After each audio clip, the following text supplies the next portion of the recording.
How to fix Steam PS5 controller showing Xbox buttons.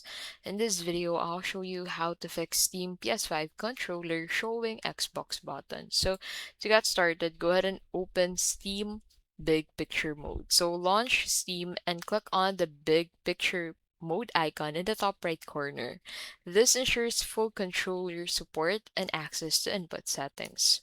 Now, if that doesn't work, go ahead and go to controller settings. So in the big picture mode, navigate to settings and then head over to controller settings. And then make sure PlayStation configuration support is enabled. Disable Xbox configuration support to prevent Xbox style prompts from overriding.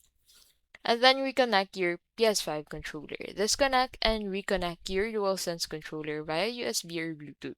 Steam should now detect it as a PlayStation controller. And then go ahead and check game specification settings. So go to your game's properties, controller tab, and then set use default settings or explicitly choose enable Steam input.